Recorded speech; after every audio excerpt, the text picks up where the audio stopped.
ओम नमः सिद्धेभ्यः। चिदानन्दैकसद्भावं परमात्मानमव्ययं प्रणमामि सदा शान्तं शान्तये सर्वकर्मणां चैतन्यानन्दमय सुशाश्वत शान्तोस परमात्मको कर्म क्षय के हेतु में करता सदा वंदन हो।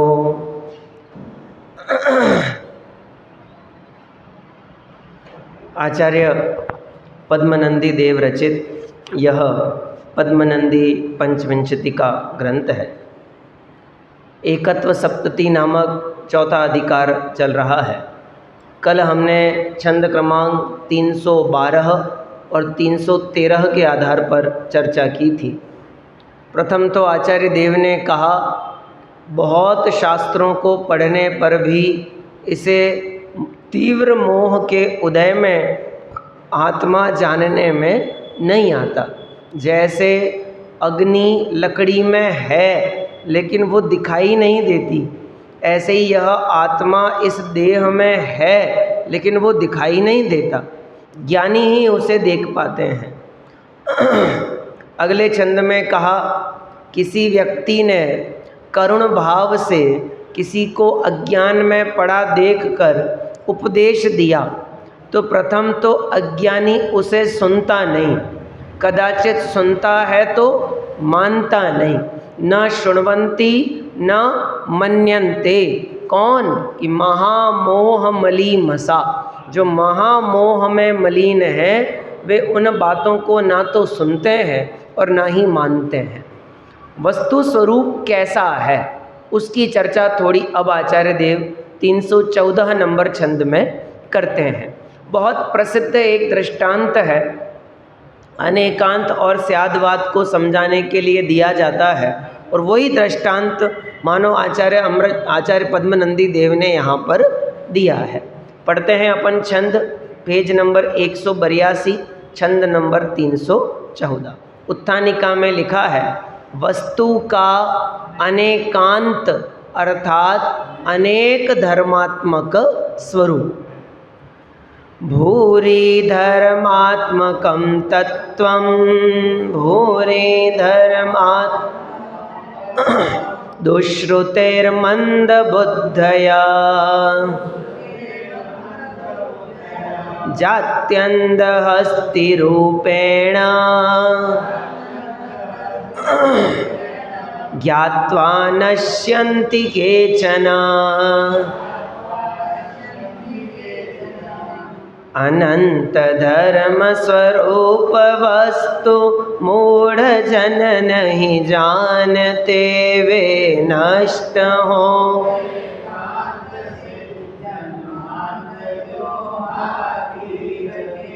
जात्यंध हस्ति रूपेण ज्ञात्वा नश्यन्ति केचन।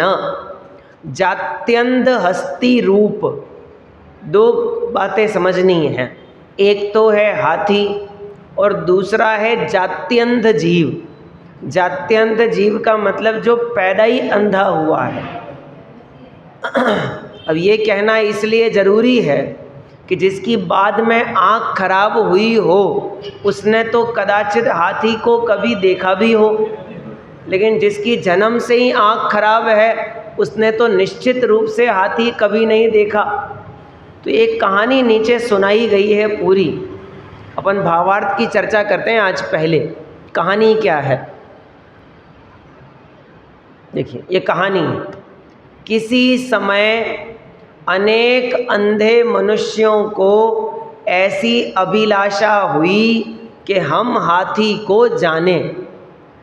इसलिए उन्होंने एक महावत से इस बात का निवेदन किया कि वह उनके सामने हाथी लावे, वे उसे जानना चाहते हैं। अतएव एक दिन उस महावत ने उनके सामने हाथी लाकर खड़ा कर दिया और कहा कि जो आपने हाथी को लाने का निवेदन किया था उसी के अनुसार यह हाथी तुम्हारे सामने खड़ा है, इसे तुम जानो। देखो नहीं लिखा है कहीं भी नहीं लिखा। देखो क्यों नहीं लिखा? अंधा है ना, तो अंधे को देखना कैसे कहेंगे? बोले इसे तुम जानो। फिर क्या हुआ? फिर क्या था? अंधे दौड़े अपने अपने हाथों से एक एक अंग को टटोलने लगे, हाथ से ऐसे छू छू के देखने लगे। जब वे अच्छी तरह परीक्षण कर चुके तब उनमें से प्रत्येक को पूछा गया, हाथी कैसा है? तब उनमें से एक जिसने हाथी की पूंछ का स्पर्श किया था वह झट से बोला कि हाथी तो लंबे बांस के समान होता है, क्योंकि उसने क्या पकड़ी थी? पूंछ पकड़ी थी। जब दूसरे से पूछा गया कि हाथी कैसा होता है तो उसने कहा कि हाथी लंबा नहीं होता बल्कि चाकी के पाट के समान गोल होता है। ऐसा गोल, ऐसा वाला गोल नहीं, आड़े में। तो बोले क्यों? क्योंकि उसने हाथी के पैर का स्पर्श किया था। बराबर। तीसरा, इसी प्रकार औरों से भी पूछा गया तो उनमें से किसी ने कैसा और किसी ने कैसा कहा। किसी ने किसी अंग विशेष को हाथी कहा, किसी ने किसी अंग विशेष को हाथी कहा, किंतु हाथी के समग्र स्वरूप का कोई भी वर्णन नहीं कर सका। इसलिए उनकी वे सर्व बातें मिथ्या ही समझी गईं। बराबर। ये कहानी है, इसके आगे पूरा सिद्धांत है। इसके बाद में थोड़ा सा अपन कहानी को और घुमाते हैं, क्योंकि मूल में कहानी थोड़ी और बड़ी है। उसमें ऐसा है कि 5 अंधे हैं और 5 अंधों ने हाथी के 5 भागों को पकड़ा है। एक ने सूंड पकड़ी है, एक ने कान पकड़े हैं, एक ने पेट देखा है, एक ने पैर देखा है और एक ने पूंछ देखी है। अब देखी का मतलब हाथों से, आँखों से तो वो देख नहीं पा रहे। आँखों से देखते तो समझ जाते कि हाथी इतना सा नहीं है, बड़ा है, लेकिन देख नहीं पा रहे तो उन्हें लग रहा है जो हमारे हाथ में है वही हाथी है, बस उतना ही हाथी है। तो जिसने सूंड पकड़ी है वो हाथी की लंबी लंबी नरम नरम सूंड को देख के कहता है हाथी तो केले के पेड़ के जैसा होता है। केले का पेड़ का तना होता है ना, एकदम कठोर नहीं होता, थोड़ा नरम होता है लेकिन लंबा होता है, तो इसके जैसा है। लेकिन जिसने पेट पकड़ा था वो कहता है हाथी तो दीवार के जैसा होता है, सपाट, एकदम प्लेन, लंबा सा। किसने कान पकड़ा तो कहता है हाथी सूपे के जैसा है, सुपड़े के आकार का है। किसी ने पाँव पकड़ा था तो कहता है हाथी तो पेड़ के तने जैसा है, बिल्कुल मजबूत, कठोर, एकदम बड़ा। किसी ने पूंछ पकड़ी तो कहता है हाथी रस्सी के जैसा है। प्रश्न ये नहीं है कि हाथी कैसा है, प्रश्न हमारा ये है कि इन सब में से सही कौन है।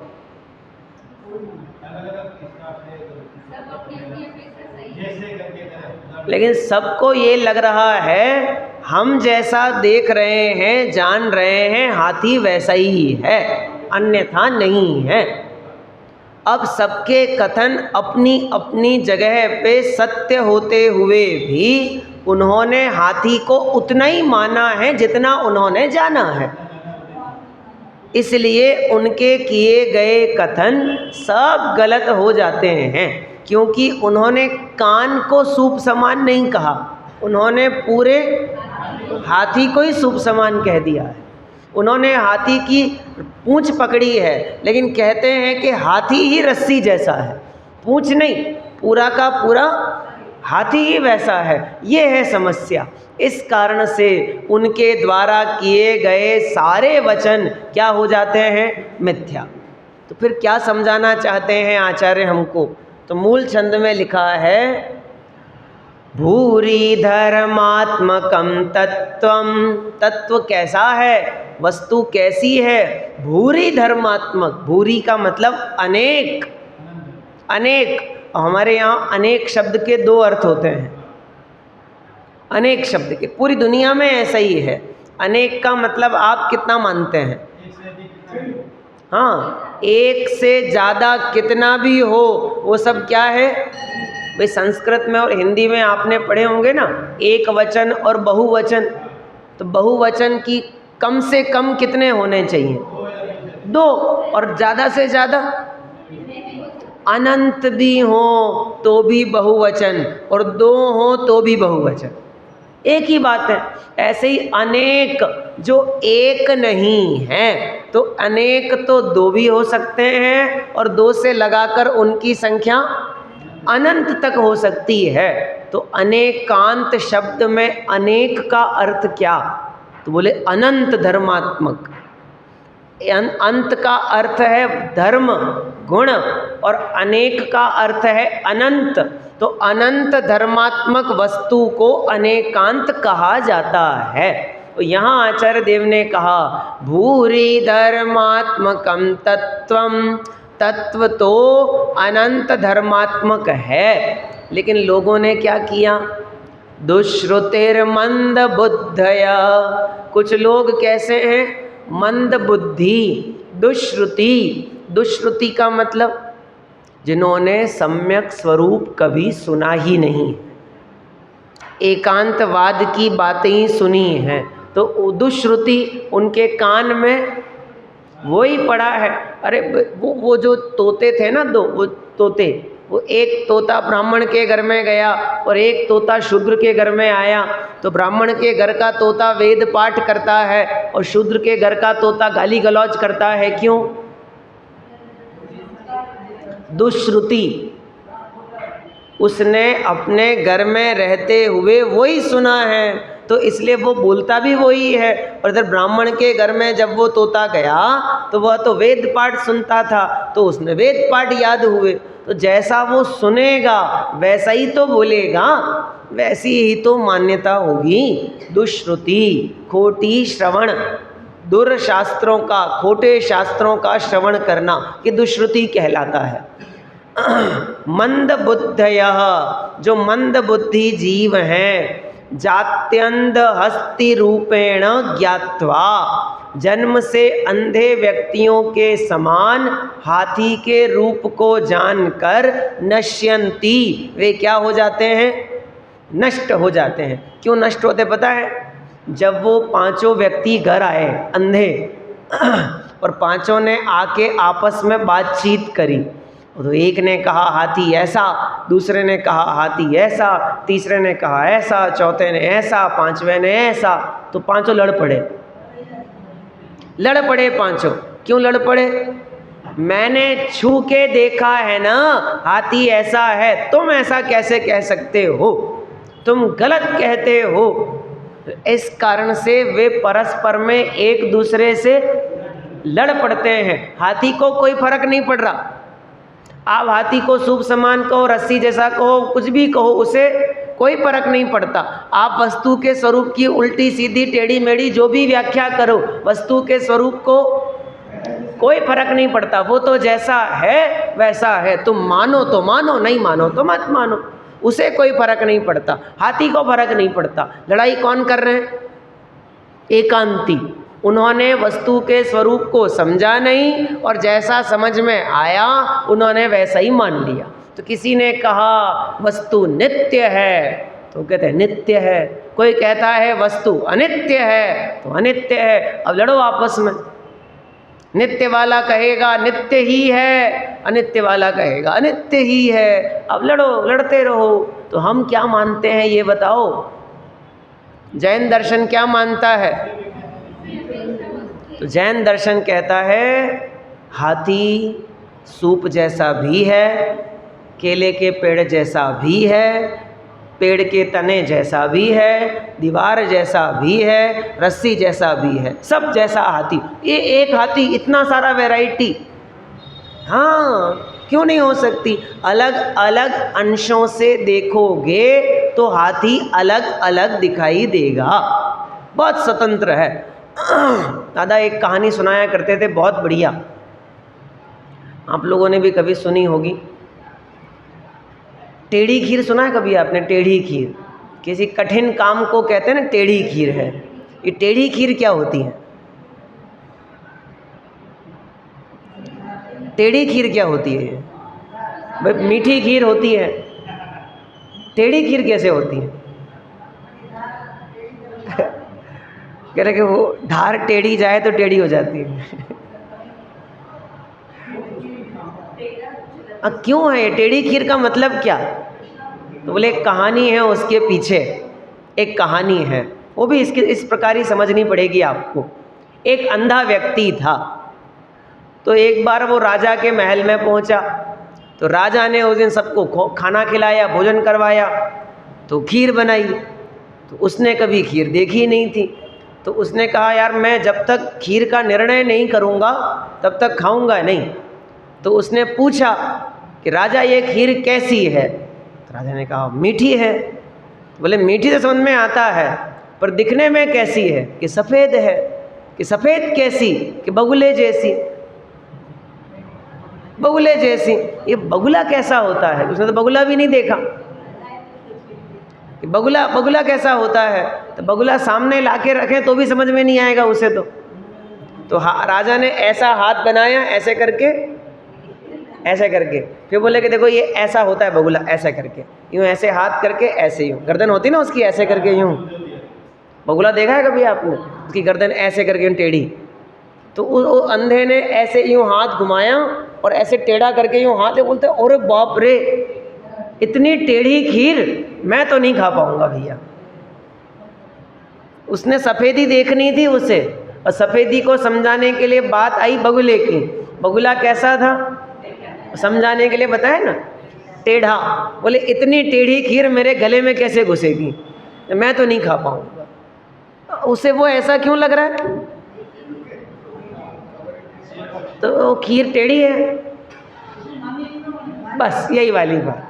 जैसा उसकी समझ में आया उसने वैसा ही स्वरूप को मान लिया। है नहीं है उससे कोई फर्क नहीं पड़ रहा उसे। दुनिया में जितने दर्शन हैं, मतांतर हैं, सबने अपने अपने अनुसार वस्तु स्वरूप को कल्पित कर लिया। किसी ने कहा एक है, किसी ने कहा अनेक है, किसी ने कहा नित्य है, किसी ने कहा अनित्य है, कोई कहेगा करता है, कोई अकर्ता है, कोई मूर्तिक है, कोई अमूर्तिक है, कोई कहेगा आत्मा में ज्ञान है, कोई कहेगा आत्मा में ज्ञान नहीं है। सब अलग अलग अलग अलग। क्यों अलग अलग? क्योंकि सब अंधे हैं। सब अंधे हैं। अंधे का मतलब पूरी वस्तु जानने में आती नहीं, और जितनी जानने में आती है वो पूरी नहीं है। तो जितनी जानने में आती है उतनी ही वस्तु को मान लेता है, इसलिए ऐसा लगता है कि वस्तु तो ऐसी ही है। और ऐसा विचार करके आपस में लड़ते हैं, विरोध करते हैं और नष्ट हो जाते हैं। अनंत ज्ञानियों का एक मत कैसे, और एक अज्ञानी के अनंत मत हो सकते हैं। अनंत ज्ञानियों की एक विचारधारा, ऐसा ही है वस्तु स्वरूप, और एक अज्ञानी की विचारधारा अनेक प्रकार की। क्यों? क्योंकि उसकी विचारधारा बदलती रहती है, परिस्थिति के अनुसार, ज्ञान के अनुसार, संयोगक्षम के अनुसार बदलती रहती है। पर ज्ञानी की विचारधारा नहीं बदलती। ज्ञानी का विचारधारा में जैसा वस्तु स्वरूप है वैसा उसके ज्ञान में बराबर आ रहा है, कोई दिक्कत की बात नहीं है उसको। इसलिए फर्क है, बहुत फर्क है दोनों के बीच में। इसलिए आचार्य को कहना पड़ा ज्ञात्वा नश्यन्ति केचन, जान कर नष्ट हो जाते हैं। किसको जानकर? वस्तु के एक एक पक्ष को जानकर अज्ञानी क्या हो जाते हैं? नष्ट हो जाते हैं। इसलिए यदि वस्तु स्वरूप को जानना है तो अनेकांत दृष्टिकोण चाहिए। देखो, अनेकांत दृष्टिकोण जैन दर्शन की मौलिक विशेषता है। दुनिया में अन्य किसी दर्शन के पास में ये अनेकांत और स्यादवाद नहीं है। ये केवल जैन दर्शन के पास में मिलेगा आपको। सप्तभंगी, अनेकांत और स्यादवाद और नयवाद ये हमारे प्राणभूत सिद्धांत हैं। प्राणभूत, इनसे हमारी वस्तु व्यवस्था बराबर बनी हुई है। यदि ये अनेकांत न माना जाए तो वस्तु व्यवस्था कभी समझ में ही ना आवे। कैसे हो सकता है एक ही वस्तु नित्य भी है और अनित्य भी है? हो सकती है ऐसी? आप मानो मत मानो, है तो ऐसा ही।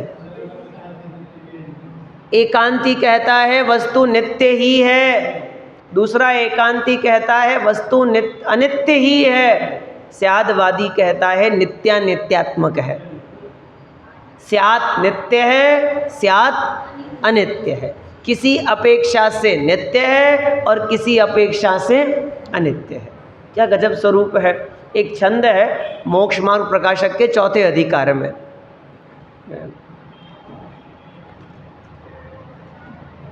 यहाँ है नहीं, चलो कोई नहीं, उसमें ऐसा लिखा है शब्द, इस भव के सब दुखनि के कारण मिथ्या भाव, तिनकी सत्ता नाश करी प्रगटे मोक्ष उपाव।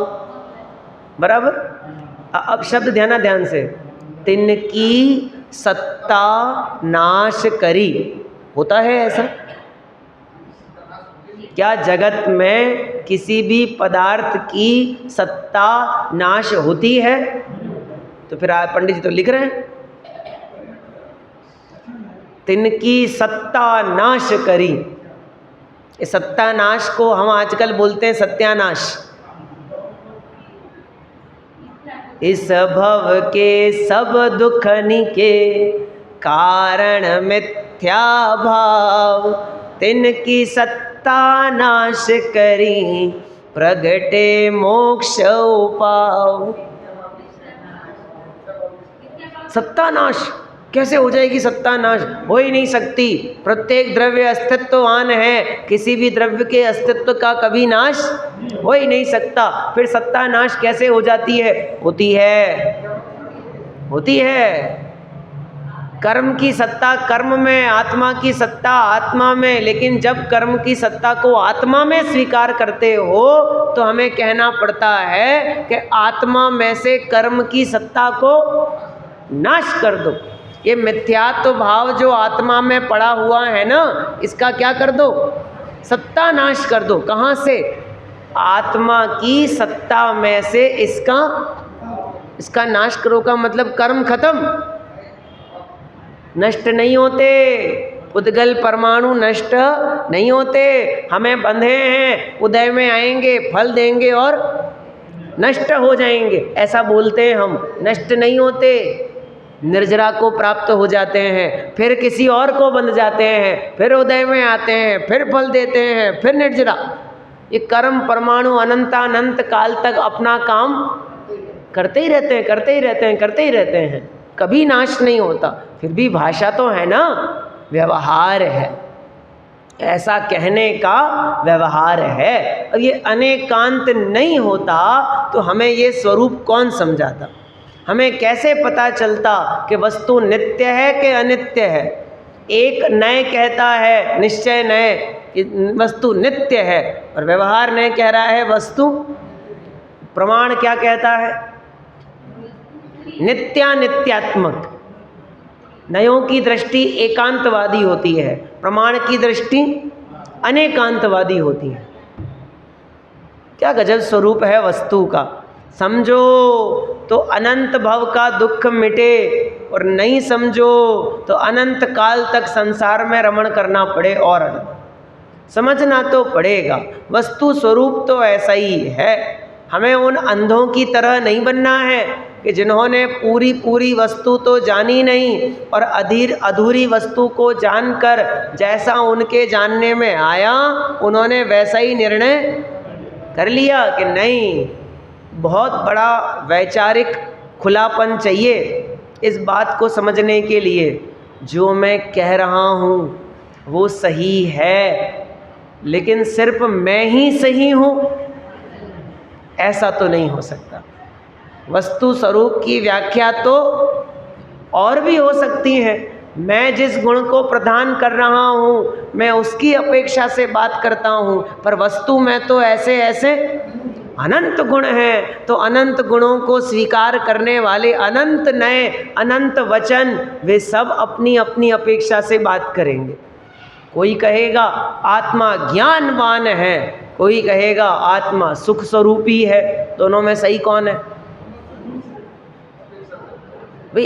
या तो आत्मा ज्ञानवान बने, ज्ञान स्वरूपी बने, या आत्मा सुख स्वरूपी बने। दोनों कैसे बन सकता है भाई? या तो शक्कर मीठी होवे या शक्कर दानेदार होवे, दोनों कैसे हो सकती है? दोनों दो रूप वस्तु कैसे हो सकती हैं? अरे दो रूप नहीं, अनंत रूप है। हमें दो रूप जानने में विरोध लगता है, क्या बड़ी बात है इसमें? हमें लग रहा है शक्कर मीठी है और उसी समय शक्कर सफ़ेद भी है, उसी समय वो दानेदार भी है। एक ही समय पे अनंत गुण काम कर रहे हैं, कोई आपत्ति नहीं। हमें आपत्ति है क्योंकि हमें जानने में पूरा नहीं आता, हमें आग्रह है, एक एक पक्ष का आग्रह। इसलिए हम कहते हैं हम जो जान रहे हैं वो सही और बाकी जान रहे हैं वो सब गलत। ऐसा नहीं चाहिए। अंधे होना गलत बात नहीं है, पर सबको नहीं सुनना, उनकी नहीं मानना, उनके अनुसार नहीं सोचना, ये गलत है। उसने एक हाथ से अपने हाथी के पाँव को पकड़ के देखा है, कोई दिक्कत नहीं है, लेकिन बाकियों ने भी तो हाथी देखा है ना, तो उनके ज्ञान को भी तो जाने, माने, स्वीकार करे कि नहीं, जो मैं देख रहा हूँ बस उतना ही सही। ये एकांतवादी, एकांत नाम का मिथ्यात्व खड़ा हो जाता है पंच मिथ्यात्व में से। ये वस्तु स्वरूप समझना चाहिए। नहीं होता है, हाँ बिल्कुल। पूरे लोक में अनंतानंत कर्म परमाणु भरे पड़े हैं ठसाठस बराबर। एक परमाणु भी कभी नष्ट नहीं होता, कभी नष्ट नहीं होता। तो कहाँ जाता है? उसका काम है फल में विपाक देना, फल देना, उदय में आना, उदय में आता है और फिर वो खिर जाता है। तो खिर के कहाँ जाता है? खिरने का मतलब है कि वो मेरे साथ बंधा हुआ था और अब वो क्या हो गया? स्वतंत्र हो गया, आज़ाद। हम नहीं पढ़ते कभी कभी पुद्गल परावर्तन? तो पुद्गल परावर्तनों में पढ़ा होगा कि वे कर्म परमाणु जो मुझसे बंधे हुए हैं वे मुझे फल दे करके छूट जाएं, और वही कर्म परमाणु उतने के उतने मुझे फिर से बंधे, वही के वही। तो मतलब वे कर्म परमाणु फिर से बंधने लायक होते हैं, प्रति समय बंधते हैं अनंत जीवों को, जिनके अपने अपने मिथ्यात्व, अविरति, प्रमाद, कषाय, योग रूप परिणाम चलते हैं। उन जीवों को वे पुद्गल परमाणु पुनः पुनः बंधते हैं, फल देते हैं लगातार, फिर छूटते हैं और फिर बनते हैं। वो चलते रहते हैं उनकी प्रोसेस में, नष्ट कभी नहीं होते। नष्ट क्या होती हैं? पर्याय नष्ट हो जाती हैं। पर्याय का अस्तित्व एक समय का ही है, उसकी सत्ता एक समय की ही है, तो उसकी सत्ता नाश नहीं हुई है। वो तो एक समय की सत्ता लेके ही आई थी ना। वो एक समय के पहले नष्ट हो जावे तो हम कहें कि नाश हो गई, लेकिन उसका तो नाश होना उसकी प्रकृति है, स्वभाव के अनुसार हुआ है। और कभी गहराई से विचार करो तो पर्याय नष्ट होते हुए भी नष्ट नहीं हुई है। क्या ऐसे कैसे हो गया? हमारी उम्र मानो 40 साल की है, तो 40 साल की कब हुई? कि जब हम 40 साल जी के आए, तो पहला वाला साल जो हमने जीवन जिया वो नष्ट हो गया ना। दूसरे साल वाला जीवन नष्ट हो गया, तीसरे साल वाला जीवन नष्ट हो गया। यदि वो नष्ट हो गया होता तो मेरी उम्र 40 साल की कैसे बनती? 40 साल की गिनती में तो वो पहला दिन भी तो है जब मेरा जन्म हुआ था, तो उस दिन से लगाकर आज तक का सारा दिन उसमें गिनती में आ रहा है ना। तो इसका मतलब भले ही वो व्यक्त रूप से अब सामने नहीं है, लेकिन पर्यायों के प्रवाह क्रम में भूतकाल में तो वो पर्याय चली गई ना, है ना वहाँ पे, तो उसमें है। अब वो वापस निकल के इधर नहीं आएगी, फिर से वापस नहीं आएगी इधर, लेकिन वो गिनती में तो द्रव्य कब से है? अनादि से। अनादि से कैसे है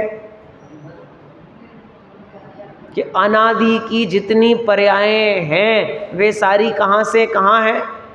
द्रव्य में है। और अभी भविष्य की अनंत पर्याय वो कहाँ है? वो भी द्रव्य में ही है। इसीलिए तो द्रव्य का नाम अनादि अनंत। बस द्रव्य से ही पर्याय निकलती है और द्रव्य में ही पर्याय चली जाती हैं, नष्ट नहीं होती है। ये अनेकांतिक दृष्टिकोण है।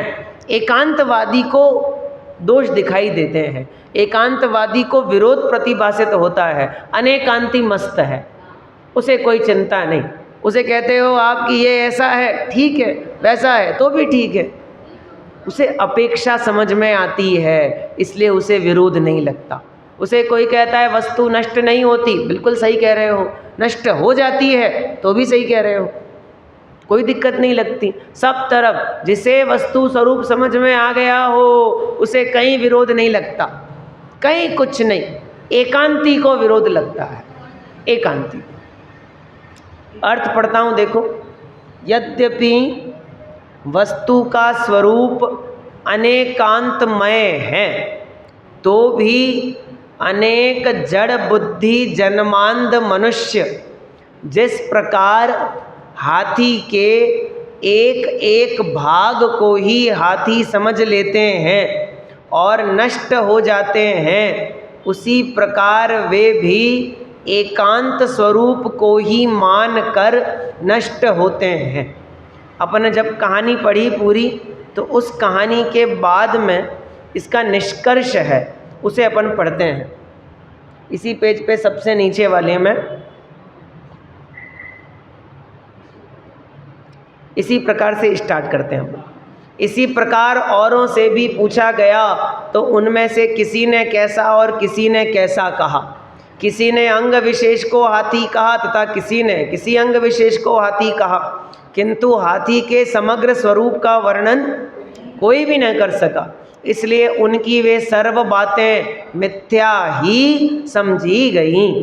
हाँ, यदि वे इस प्रकार का एकांत नहीं पकड़ते कि हाथी लंबा ही होता है, ही समझ रहे हो, ही, हाँ, लंबा ही होता है क्योंकि मैंने जैसा देखा है वैसा, अथवा गोल ही होता है, तो उनकी सब बातें सही समझी जाती, क्योंकि हाथी पूंछ, पैर आदि अंगों से भिन्न कोई दूसरा पदार्थ नहीं है, बल्कि सम्यक प्रकार से सर्व मिले हुए अंगों का नाम ही हाथी है। अब सिद्धांत, उसी प्रकार यद्यपि वस्तु का स्वरूप अनेकांत है तो भी बहुत से दुर्बुद्धि एक धर्म अथवा दो धर्म को ही वस्तु मानकर उसे ही समग्र वस्तु का स्वरूप समझकर अपने को सर्वज्ञ होने का दावा करते हैं, किंतु उनका उस प्रकार का अभिप्राय खोटा ही समझा जाता है, क्योंकि वस्तु अनेक धर्म स्वरूप है। हाँ, यदि वे वस्तु में एक ही धर्म है अथवा दो ही धर्म हैं, ऐसा एकांत न पकड़ें तो किसी रीति से उनका उस प्रकार का कहना निर्बाध समझा जा सकता है, क्योंकि वे धर्म भी वस्तु से जुदे नहीं हैं, बल्कि वस्तु उन सब धर्म स्वरूप ही है। इसलिए उन धर्मों के कहने से वस्तु का स्वरूप कथनचित सच भी माना जा सकता है। इस प्रकार यह बात भली भांति सिद्ध हो जाती है कि वस्तु एकांतात्मक नहीं है, किंतु अनेकांतात्मक ही है। अतः जो सर्वथा एकांतात्मक मानते हैं वे दुर्बुद्धि हैं। बराबर। चर्चा चल रही थी एकत्व की और विषय आया अनेकांत पे, बराबर। इसका मतलब हुआ एक स्वरूप आत्मा एक स्वरूप नहीं है, एक स्वरूप आत्मा अनेक स्वरूप है। एक स्वरूप का मतलब एकत्व रूप, एकत्व रूप होता हुआ भी वो अनेक रूप है। ऐसे कैसे हो सकता है? इसका मतलब आत्मा जड़ भी है और चेतन भी है, जड़ भी है और चेतन भी है। देखो ऐसा है, अनंत गुण रह सकते हैं, लेकिन वे ही जिनकी सत्ता होने से द्रव्य को कोई खतरा नहीं आता।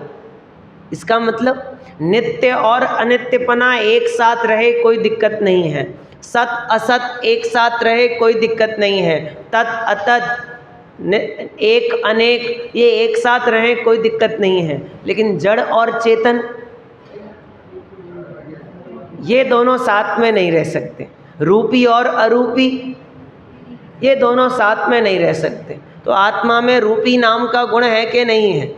रूपी नहीं है, आत्मा अरूपी है। तो कहीं कहीं तो शास्त्रों में आत्मा को रूपी कहा, व्यवहार से, शरीर के आश्रय से कथन करते हुए आत्मा को रूपी कहा जाता है। दो गोरे दो सांवले, दो हरियल दो लाल, 16 कंचन वर्ण हैं, मैं वंदो तीनों काल। किसको बता रहे हैं? 24 तीर्थंकरों को। और क्या कह रहे हैं? 2 तीर्थंकर गोरे हैं, 2 तीर्थंकर सांवले हैं, 2 लाल हैं, 2 हरे हैं और बाकी 16 सोने के समान वर्ण वाले हैं, तपते हुए सोने के समान वर्ण वाले।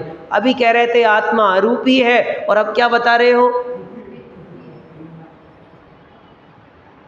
ये क्या है? व्यवहार है, व्यवहार है। आत्मा लंबा चौड़ा है कि नहीं? नहीं। आत्मा अपने अनंत गुण प्रमाण, असंख्यात प्रदेश प्रमाण। तो भगवान आदिनाथ की ऊंचाई कितनी? कि 500 धनुष। अभी कह रहे थे आत्मा की लंबाई चौड़ाई नहीं होती और अब बता रहे हो व्यवहार से, व्यवहार से। द्रव्य संग्रह को पढ़ना चाहिए, इसीलिए द्रव्य संग्रह में जीव के 9 अधिकारों का वर्णन है। जीवो वोगमो अमुत्तिकत्ता सदेह परिमाणो भूता संसारत्थो सिद्धोसो विस्ससो ढगई। वहाँ आप पढ़ेंगे आपको समझ में आएगा। निश्चय से आत्मा अपने आत्म प्रदेशों में रहता है, व्यवहार से शरीर प्रमाण रहता है। कथन का भेद है, कथन का, और कुछ भी नहीं है। द्रव्य अपेक्षा से वस्तु नित्य है, पर्याय अपेक्षा से अनित्य है। स्वभाव अपेक्षा से एक है, अनंत गुणों की अपेक्षा से अनेक है। एक ही वस्तु नित्य भी है अनित्य भी, एक भी है अनेक भी, तत् भी है अतत् भी, सब हो सकती है, कोई दिक्कत वाली बात नहीं। सम्यक एकांत में एवकार नहीं होता। एवकार का मतलब है, गुरुदेव की भाषा में, हकारा नहीं भरता। हकारा का मतलब मैं ही सही हूँ, नित्य ही है, ऐसा नहीं कहेगा। सम्यक एकांत में नित्य है, नित्य भी है कह दो। थोड़ा मैं सरल कर देता हूँ इसको और इस तरह से, वस्तु द्रव्य अपेक्षा से नित्य ही है, ये सम्यक एकांत, बराबर। वस्तु नित्य भी है, ये सम्यक अनेकांत। अनेकांत में दूसरे पक्ष की संभावना रहती है और एकांत में नहीं रहती। जब आपने कह दिया कि यह वर्ण अपेक्षा से काला ही है, तो आपने कहा जो कथन एकांत है लेकिन सम्यक है, क्योंकि आपने अपेक्षा लगाई ना साथ में। कौन सी? वर्ण अपेक्षा। आपने थोड़ी कहा आकार अपेक्षा काला है, आकार अपेक्षा काला हो ही नहीं सकता। तो काला है, लेकिन किस अपेक्षा से? वर्ण अपेक्षा से काला है, तो कोई दिक्कत वाली बात नहीं, वो चलेगा, कोई दिक्कत नहीं। ये एकांत है लेकिन सम्यक। लेकिन आप कहो यह काला भी है, अब काला भी कहने का मतलब इसमें और भी बातें हो सकती हैं, और भी। जब कोर्ट में किसी व्यक्ति के बारे में कहा जाए यह ही दोषी है, तो इसका मतलब यही है, बराबर। और जब ये कहा जाए कि यह भी दोषी है, इसका मतलब ये अकेला नहीं है, इसके साथ में, इसलिए भी का दृष्टिकोण अनेकांत का दृष्टिकोण, अनेकांत का, और ही का दृष्टिकोण एकांत का। तो दोनों में से अच्छा कौन? हाँ, अभी आधे लोगों को तो यही समझ में नहीं आता। बड़े बड़े विद्वान लोग ऐसी व्याख्या करते हैं, ही बुरा है, भी बहुत अच्छा है, भी को अपनाओ, ही को छोड़ो। भूल रहे, ही भी अनेकांत का ही भाग है, अनेकांत का ही भाग है। सम्यक एकांत में ही का प्रयोग है, सम्यक अनेकांत में भी का प्रयोग है, और सम्यक एकांतों को मिला करके ही तो सम्यक अनेकांत बनता है। एकांतों को मिलाकर सम्यक अनेकांत बनता है। तो अनेकांतवादी प्रॉपर अनेकांतवादी नहीं होता। समंतभद्राचार्य देव ने घोषणा करी दूसरी शताब्दी में, क्या कहा? अनेकांतवादी भी प्रॉपर अनेकांतवादी नहीं होता, कथनचित एकांती, कथनचित अनेकांती। अनेकांत में भी अनेकांत होता है, ऐसा लिखा है मूल में। कहाँ लिखा? आप्तमीमांसा में, देवागम स्तोत्र में। अनेकांतोपि अनेकांत, अनेकांत में भी अनेकांत। यानी हम कैसे हैं? अनेकांती। तो मतलब कभी कभी हम एकांत से कहेंगे और कभी कभी हम अनेकांत से, दोनों तरफ के कथन हैं। वस्तु स्वरूप समझना है तो अपेक्षाएं समझनी होगी। अपेक्षाओं को समझे बिना वस्तु स्वरूप समझ में नहीं आ सकता। सप्तभंगी स्यादवाद का पोषक कथन है। अनंत धर्मात्मक वस्तु को समझाने के लिए हमें सहारा लेना पड़ता है वचनों का।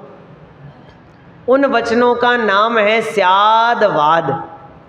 और फिर जब हम बात करते हैं परस्पर विरुद्ध दो धर्मों की, दो धर्मों की का मतलब मैंने नाम लिए बहुत बार, नित्य है अनित्य है, तो परस्पर विरुद्ध दो धर्म हैं। तो इन दोनों धर्मों को समझाना हो तो कैसे समझाएं? तो बोले सप्तभंगी का सहारा लो। इसमें नहीं लगती ना, मैंने इसलिए पहले ही कहा था, जो दो गुण एक द्रव्य